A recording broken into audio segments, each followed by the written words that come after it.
Hello again, and welcome back to the Andrew Richter Show. I'm Dennis Holman, and I'm here to introduce the 100th episode of the Andrew Richter Show.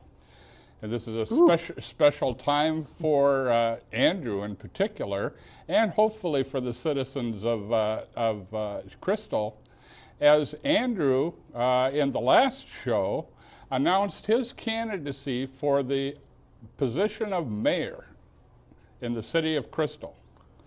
And we had some discussion last episode, so if you want to check that, if you missed that, I'm sure you'll be able to find it available. But we're going to pick up kind of where we left off, talking about the city charter and move into the city code. And maybe, Andrew, if you could say what's the difference between the city charter and the city code, or what are these things? Well, the city charter basically lays out the governing format for the city. Right. The city code is their group of laws and specific, basically the statutes, if you will. Okay, the rules and regulations as to how to...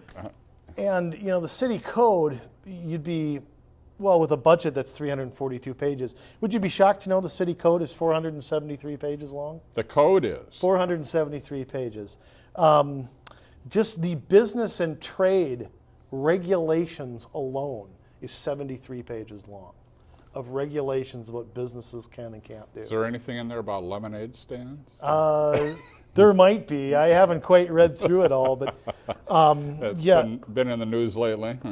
Yeah, and you know, just to let people know, in Crystal too, there's over 600 things that require a permit, pay a fee for, or pay a fine for, over 600. And some of them were raised 50 to 67% last year.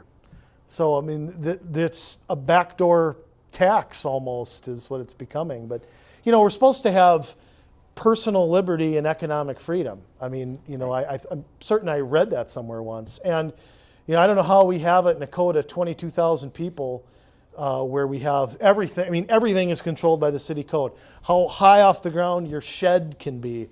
There's an ordinance that says you can't play the radio when you're pumping gas. There's ordinances about tons of parking restrictions, and you have to have a permit to go door to door. You have to pay a fee to reside your house. I mean, it's just, the city government is literally just in every nook and cranny of our lives here in Crystal. I mean, it is really borderline abusive, if you ask me. I've heard there's even something about chickens in there. There is. Well, the city code is somewhat, I think, a little non-specific on pets. I mean, they do set a limit. I think 5 domestics is the limit, but what that is exactly is subject to interpretation, let's put it that way. Okay, okay. That would also, with all the regulations that you cite, make it harder and harder to do business in Crystal. You'd think. I mean, that would be, I mean, at a time, especially at a time where we should be making it easier. Right. You know, at a time where we should be saying, especially our small businesses, which, you know, create about a little more than 2/3 of the jobs. You know, they're not created by Walmart or McDonald's. Most jobs are created by small business, new ideas.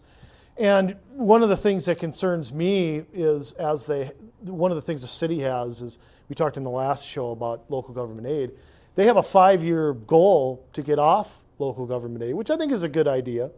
I think that it's a good step, but my worry is how they're going to do it. And one of the things I worry about is jacking up the liquor license and jacking up fines, and they come down very hard on businesses who do anything wrong. And you know, you increase a fee or a fine on a business, the business just passes the cost off onto the customer, and it becomes a backdoor tax, a de facto tax on people. So it is a big concern, and I hope that they go in the opposite direction and make things easier and simpler.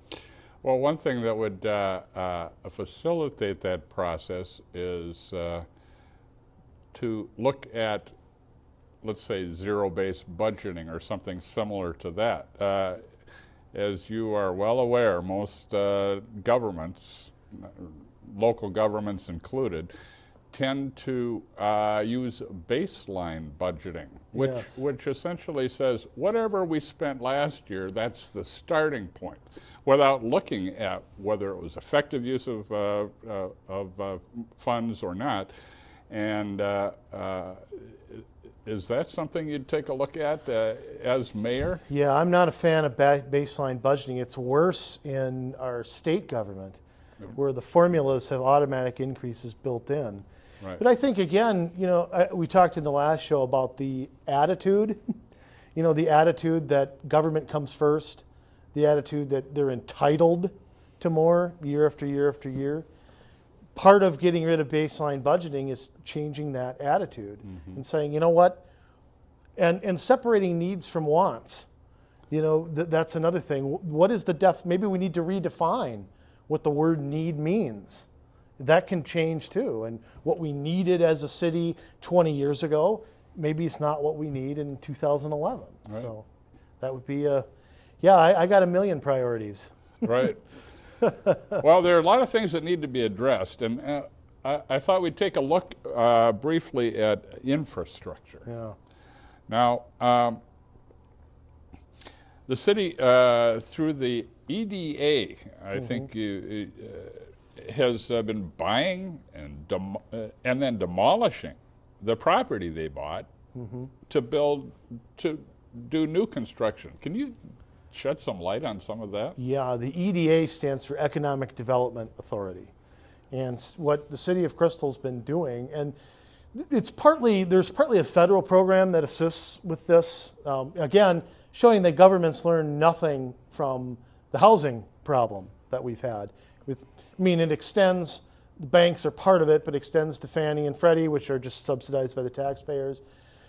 It's basically just the never-ending quest for increasing property tax money is a good way to look at it.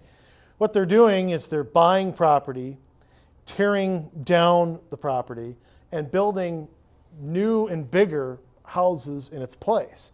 There's one kitty corner from my house, I won't say an address or anything, where the city looks, or where the house looks completely out of place with the rest of the cities. This house is an attached garage. It's huge. There's all these big rooms, and it's completely different than all the other houses in the area.